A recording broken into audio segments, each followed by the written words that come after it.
Hello and welcome to the most recent edition of the Bearded Tyke. Today I'm joined by Taylor from Barnsley again. Thank you very much for jumping on, pal. Thanks for having me, mate. It's a pleasure to be back for the second time. Yeah, lovely.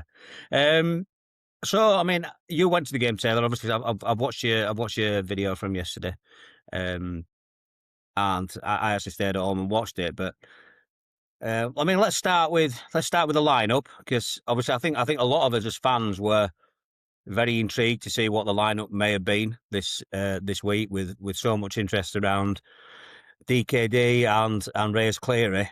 A bit of a relief to see them both in the squad. Was a bit of an eye opener, to be fair, to see that it was an unchanged squad. But what did you make of it, pal? I mean, unchanged starting 11, should I say? It was nice to see make sure that DKD and obviously Charlie Lennon were in the squad, so the bench at very least looked a little bit more pumped up than it was last Saturday against Blackpool. But what were your initial thoughts on the lineup, pal? Yeah, obviously during the week we've seen a lot of rumours about the two main men, DKD and Cleary, out the door. Obviously, all of us as Barnsley fans is hoping that does not happen over this winter period. But to see them both in the squad was great. My friends were saying to me, "Do you reckon he'll start McGoldrick again?" I'm like, on paper, you've got to do. He's come in and he's scored that winning goal against Blackpool, which was fantastic for him, and it's great to see that he can still do that at his age. A lot of people do complain about McGoldrick and say that he's not up to scratch for what we need, but at the end of the day, for the calibre of player he is, he puts a shift in and we can't complain. Yeah. But yeah, I expect McGoldrick to start. Fantastic to see DKD on the bench, knowing that for now his touch ward is not going anywhere. I did think that he's still playing the whole, we'll have a left back, a left wing, we'll have a right back / a right wing back / a right. It's still very lopsided and it still throws me off. When I was watching it yesterday, in transition, I was saying to my friend, the way he's trying to do it is, so you've got your left back, obviously better behind Cleary to have a lap, and then on that side, when they're attacking, the defence like slides, and then O'Keefe drops in as the right back, and then Phillips goes wide in front of him. It's all within transition, which, to be honest, I like what Horian's trying to do. It is different, it is niche, and it can be hard to mark and set up for from the opposition's point of view. Yeah. But it's also, at the end of the day, not to be too critical, we've got League One quality players. Can you do that with this team consistently? I don't think so. In stages, it works. Like, there were 20 minutes yesterday. We came out after half time. They had a bit of pressure, then we got back on top. That's when we got that second goal, and it looked good. But for the majority of the game, they seem to deal with it well, and they control possession. So as for the lineup and the formation, Horian's being very persistent and sticking with what he wants, which at the end of the day is the manager, and we put the trust in him. But I still think there's something else that's not clicking and not working because we're not getting a consistent, complete performance at the moment. Yeah. I think I'll be honest with you, Taylor. I think we've struggled for consistent performances in not just this season, since certainly sort of last season. A bit of a sort of a running joke that we didn't seem to be able to string 90 minutes together under Darryl Clark, and we don't seem to be able to do that at all this season. I think there's probably a couple of occasions where I've looked at us and thought we've strung a decent 90 together. Probably Luton, Plymouth away. Reading at home were pretty good, I have to say. Reading at home were pretty good, but I'm sort of struggling after that, really, to say. Not say that we haven't played well. I'm not going down that far, but we seem to be able to play. We don't seem to be able to stick it together for 90 minutes. For me, it's more like we either play well in first half and shit in second, or vice versa. And it seems to take something changes at half time, either for the positive or the negative, and I don't know what that is. In fact, if I'm being honest, I've seen it change inside a half where we've been playing really well and playing them up at Mansfield, for example, at home on Boxing Day, where we're playing absolutely brilliant for 20 minutes, and then for the second half of it, we just looked absolutely shocking. It was just like such, completely different ends of the spectrum.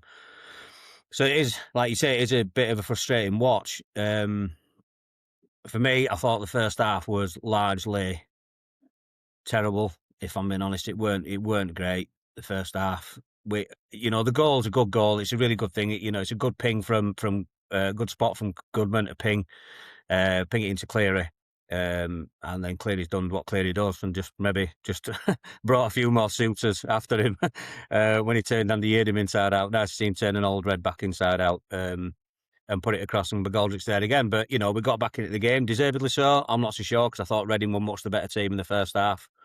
But like you say, I think although they got their goal and it was a bit calamitous again, which I'll come back to in a minute and get your thoughts on that.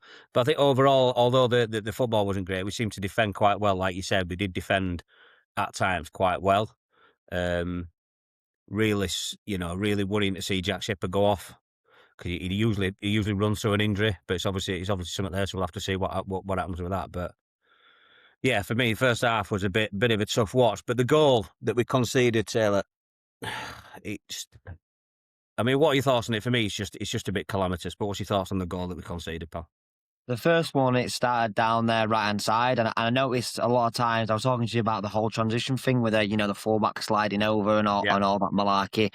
There were many times when, I don't know who the player was for Reading, but their right winger would get it on the flank, trying to spread play, and then I think it was Reading's right, it might even be right back or the right centre mid. Either way, he had a supporting man running, which is when Cleary tried to drop in to mark that guy, which, your wingers have got to do an odd bit of defending from time to time. And I thought he tracks him well, and he did that well. And if you watch him back leading up to that goal, he does track him well. But then I think a centre mid comes in, goes for a slide tackle, wins the slide tackle, but then the ball drops to their right winger. And then that's when I remember seeing it live as I was there. As he wins that slide tackle, obviously, you're not guaranteed to keep possession. You've got to be on the ball until you win possession back or it goes out of play. At that point, he's won slide tackle, it's fallen to their right winger, and I've looked, and Ogbetter is a good 10 yard away from him. So then that gives that right winger space to look up and do what he needs to do. Granted, it was another phase of play after where that same right winger played a 1-2. Once again, Ogbetter didn't track him. He got to the byline. He squared it across. Then whatever happened after, where he ended up scrambling into net. But just little bits like that, Ogbetter just not being 1% quicker than their right winger. If he were touch tight, he might have won it, might have blocked it, might have gone out for a throw-in, wouldn't have played that 1-2, could have easily stopped that goal from happening. I'm not saying it would have done, but if you're doing them little things that 10% quicker, it can eliminate that stuff. And they're the little lapse of concentration we seem to be doing. Obviously, that was for the first goal. They didn't have many clear-cut chances, Reading, overall. But as a whole, they had more of the ball, and they looked like the team that, if anyone, were going to create something. I looked at the stats after the game, and I knew we didn't have many shots, but when we were about to get in the car on the way home, and my mate said, have a guess how many shots we had? I guessed about 6, 7. Guy were like, no, we've had 3, which kind of tells you it all, as they had a lot of the ball and controlled the game for majority of spells of it, and that did not help us to create chances at all. No, I think they managed us quite well, to be fair. But I mean, listen, I think a draw was probably a fair result. I don't think that Reading, although they had, like you said, they had a lot of ball. You touched on it there. They didn't create anything that were really clear. They had that chance, which I still don't know how that kid missed it at 2-1. We were 2-1 up, and he put it across, and he's hoofed it over. But what he's done, he's gone with, well, no, I know why he's done it. He's gone with his right foot. So it's coming over from right hand side, and he's stretched his right foot instead of just caressing it with his left inside of his left foot. If he just uses it instep of his left foot, he taps it in. But he don't. He's stretching with his right, and he'll have something bar. Fortunately enough for us, but I think that was the only real clear chance they created. I think for me, with the first goal, it's just a bit like you said. That right winger, or what if he were right attacking midfield, whatever he was, he were causing Alberta loads of problems. But he's managed to, like I said, he's got it across. I'm not sure if I don't want to be too harsh on Cody O'Keefe. Could he have probably done better? I don't know. He sort of goes through his legs, doesn't it? So he's sliding, and he sort of goes between his legs and goes into the far side. And then the second goal, what were really frustrating about it for me was it had happened twice before. That sort of exact move down that right-hand side in that second half, we're 2-1 up, and it had happened twice before. He got into a very similar situation to the right when he's getting in there, and Alberta's either not near or he's managed to turn him inside out really, really easily and get back in and pull it back. Now, fortunately, before then, the two times before then, we managed to get a boot on it and get it away. But it was almost like, can you not see this pattern? What's happening here? How are we not addressing it? You as a player, and then I don't know if Phillips was still on at the time as captain, or even Connor getting him. Well, just fucking make sure you stick to him, get on him, because he's cutting his hand, he's cutting it back, and it was like almost shooting himself in the foot because we allowed it to happen. It was almost like on repeat. I mean, it was just the same thing, getting past him, getting there, pulling it back, and hoping for someone to put it in, and eventually, Jack Murray, he's a quality professional. He's managed to get his opportunity. He's stuck it, and he's hit inside at post, and it's gone in. So, but it was really frustrating because of the amount of times it kept happening, and we were almost like, do you need weatherman to tell you when it's pissing down outside, or do you just, you're not going to deal with it? And it were. Well, we're always going to happen. I think if it had finished 2-1, of us, I'd have been buzzing if it had finished 2-1, but I think it'd have probably been a little bit unjust on Reading. But overall, I'd probably suggest that 2-2 was a fair result. So we've covered Reading. And before we get to Cardiff, mate, because we're coming into the last week now of the transfer window. I have to say I'm a little bit disappointed we didn't bring anybody else in this week. I was hoping that they were going to get reinforcements there. Connor must be frustrated. I know that we've had DKD and Charlie Lennon come back into the squad. Lennon were an unused sub yesterday, and now obviously we're going to have Luke Connell come back in on Tuesday night, which will be interesting. I'll be interested to see what you think about whether he comes straight back in or not when we get onto the Cardiff game. But and then there's the thing with the lot of interest around DKD and Cleary. What's your thoughts on the transfer window so far, pal? I think touching on incomings, like you said, it has been very underwhelming. We've obviously got O'Connell in, who is an older and more experienced head. I say a very similar kind of guy to Mark Roberts, but from what I've seen so far, yes, we've still conceded goals, but I think as a whole defensive setup, we have looked a lot stronger. And I think personally, since O'Connell's come in and Shepherd's gone to the left, he's made. I always knew when Shepherd first started, you can tell when someone's going to be half decent or if it's the squad around them that affects them. You can have a rough estimated guess. And I knew that with Shepherd, young lad, 2 seasons ago, he was still in step 7, step 8, like few years under his belt, a proper leader next to him, a proper actual half-decent fullback next to him. We'll see more out of him. And since O'Connell's come in, I feel like Shepherd, obviously frustratingly got injured yesterday. We don't know. I haven't read out about how long that might be out for. But since he's moved to the left and been next to O'Connell, he's looked so much better. But as for the rest of the signings, that obviously the Lennon that we've signed, I've seen a lot of people saying, is he for the youth team? He's been on loan at some non-league teams. He's not playing much first team, this level football. Looks a decent player, could be a good young prospect. I know we've signed him, so he could be someone for the future. But realistically, right now, I looked at that Blackpool game and I looked at the bench that we had and the strength and depth and the quality we had, and it was not there one bit. Obviously, we look at players like Georgie Gent, quality player on his day, got that frustrating injury, he's come back, and then yesterday he's just not on the bench again. Very confusing, maybe injured again, we don't know.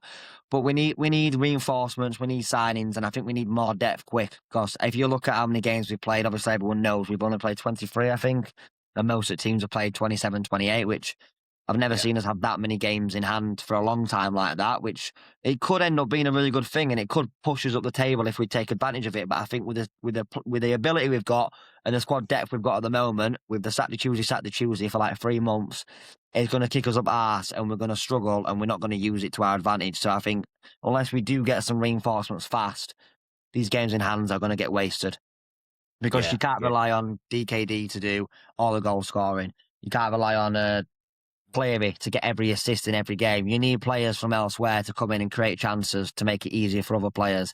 As for departures, I think if the owners have any sense of going forward, realistically, you look at Dre's Cleary. We've had him, 4 or 5 months.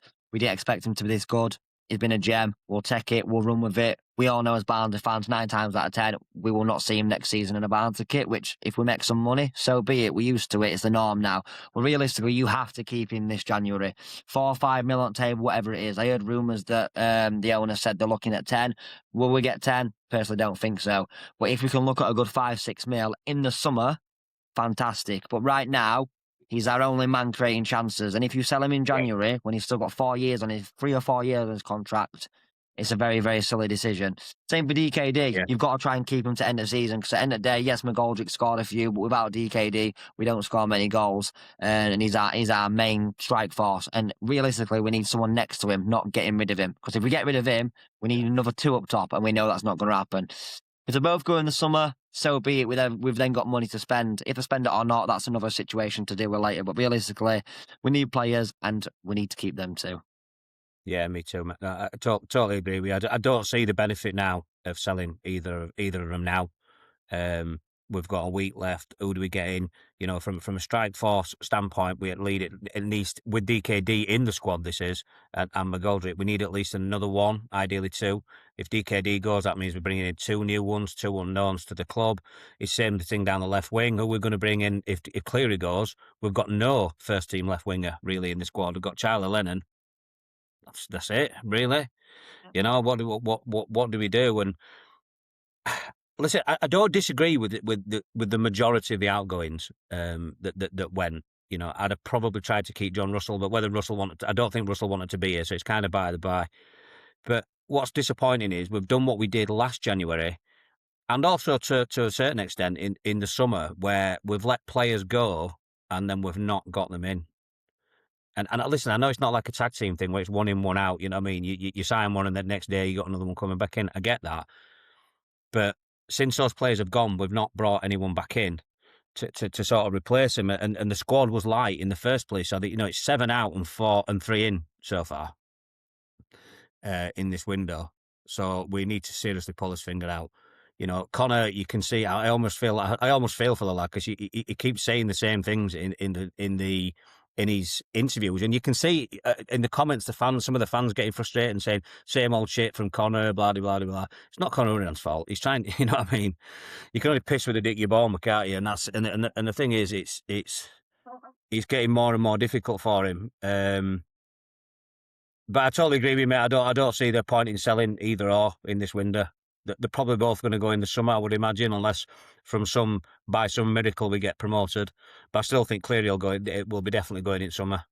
But I don't see the point in doing it now. I think I think if you try selling him now, so like for say 3-4 million or whatever, we could potentially risk losing that anyway if we get dragged into a relegation fight and something horrible happens, like we get relegated because of look at the number of games we've got coming up. Before yesterday, it were 24 in 98 days. That's a game pretty much a game every 4 days. And if we've not got our best players within that, as well as the additional additions that we require, to manage the workload, it could be a serious trouble. So I don't get it.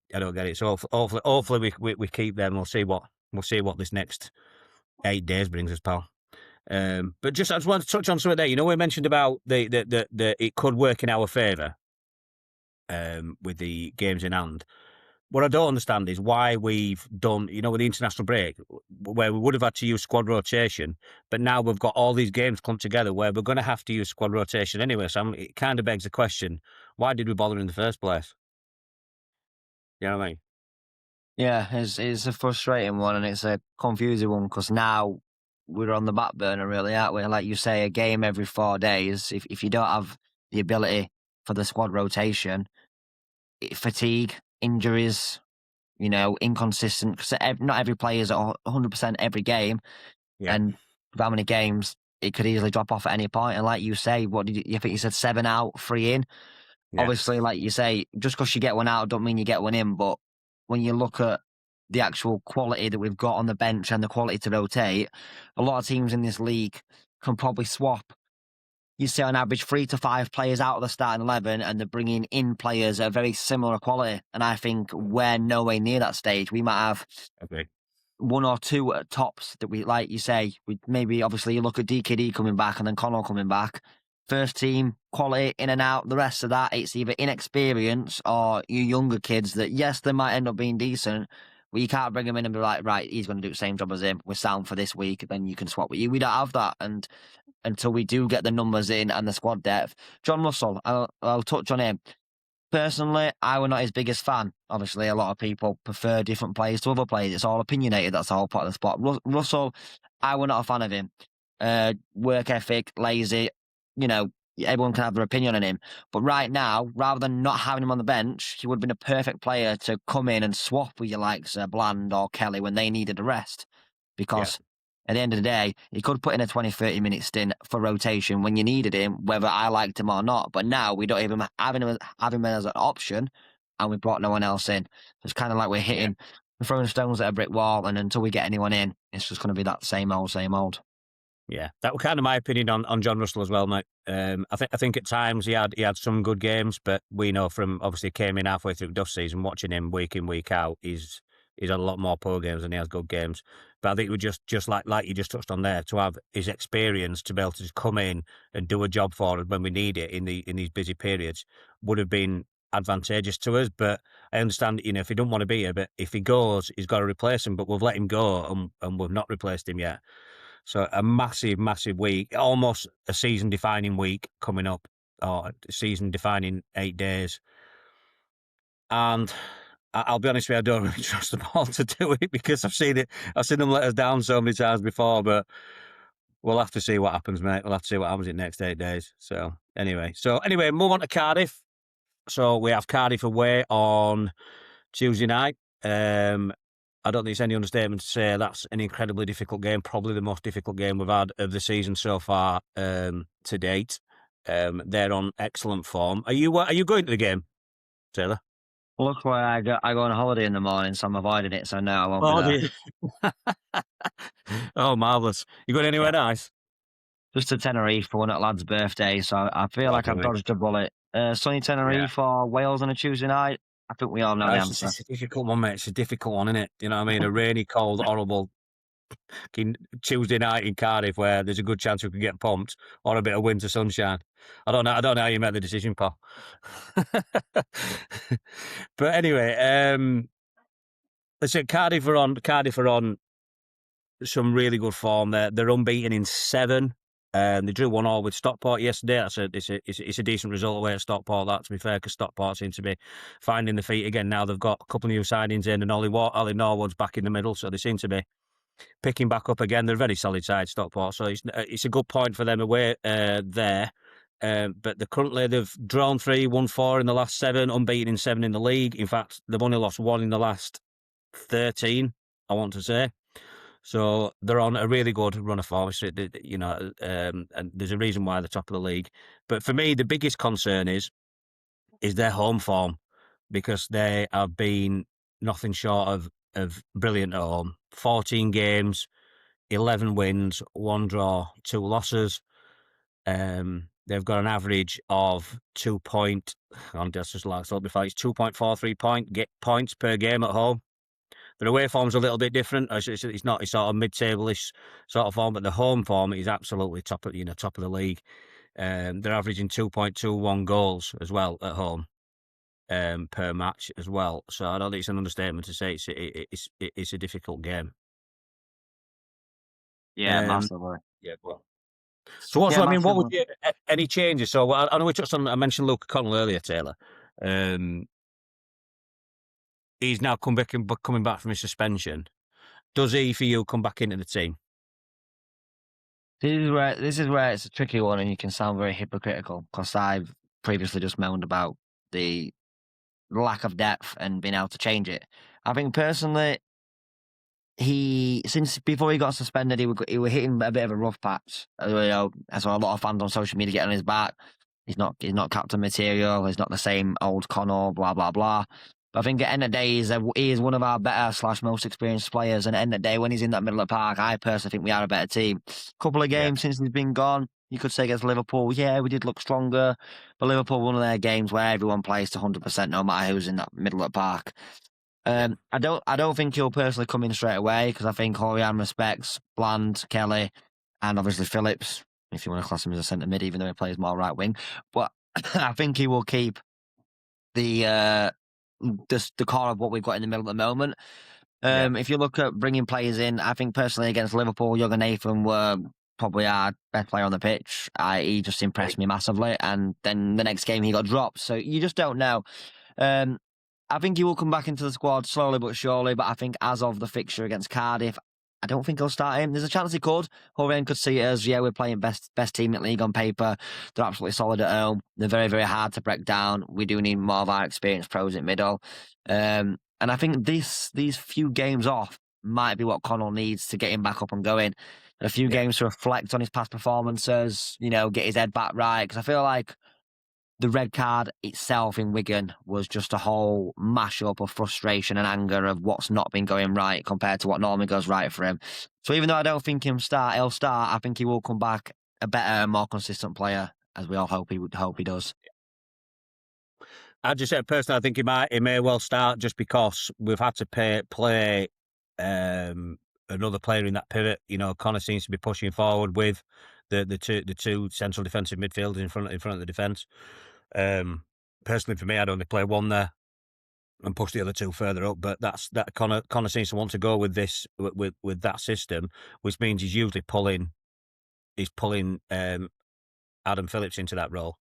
And pulling him out of where he can be most effective. So I think he may come back in alongside Blandy, but we'll see. Because like you say, it might be harsh on Patrick Kelly or one of Patrick Kelly or Phillips that are going to get put on the bench. So I guess we'll see. Any other changes that you make anywhere else? It's tough because obviously now I presume Shepherd will be out. Have you read out about how long he'll be out? I don't know, mate. But they're obviously going to be doing it because it game's on tomorrow. I think they'll be doing the interviews tomorrow, won't they? So it'll be interesting to see what Connor says on his interviews tomorrow morning. In fact, try and find out whatever. But the fact that he's had to go off, like I say, I've seen Shepherd a few times this season, and he's managed to run it off. So it must have been something bad for him to have to go off. So let's just hope it's not going to keep him out for a long time. It was just a bit of a knock that he couldn't carry on with.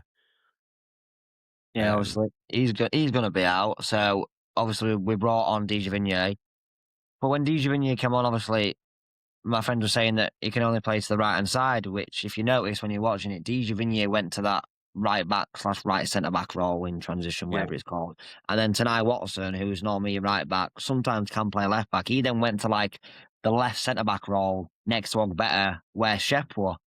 So will he start like that? Or because obviously, if O'Connell could play a left centre back, he would have slid there. Dijavigny would have dropped in there, but he didn't. So I think unless Shep comes back, he's going to most likely start Watson at left centre back and then Dijavigny at right back. But then I don't know. That all depends on Shep really. I think it'll stay as it was if Shep is out. Personally, I'd bring Gent in for Ogbetter because I thought Ogbetter he's just been, I don't know, going forward and the overlaps around Cleary, I think he's fantastic. But I think when it comes to one-on-one defending, he gets exposed too many times. And I know when you come up against good wingers, sometimes it gets to a point where, he's just better and you can't do much. But it seems 9 times out of 10 he can't seem to deal with it. But then with Gent not being in the squad against Reading, I don't think he's going to come back. So this then rolls back to the whole squad rotation and depth. We don't really have much choice, and I think it will be what we finish the game with. Yeah, probably agree with you, mate. I mean, if it were me, if Robbo's fit, I'd be tempted to play Robbo, but then my only concern would be pace for the centre backs. I don't know how pace the actual Owen O'Connell is, but like you say, if he could play that left centre back role, he would have dropped into there, and MDG would have gone into right centre back, but that's not what happened.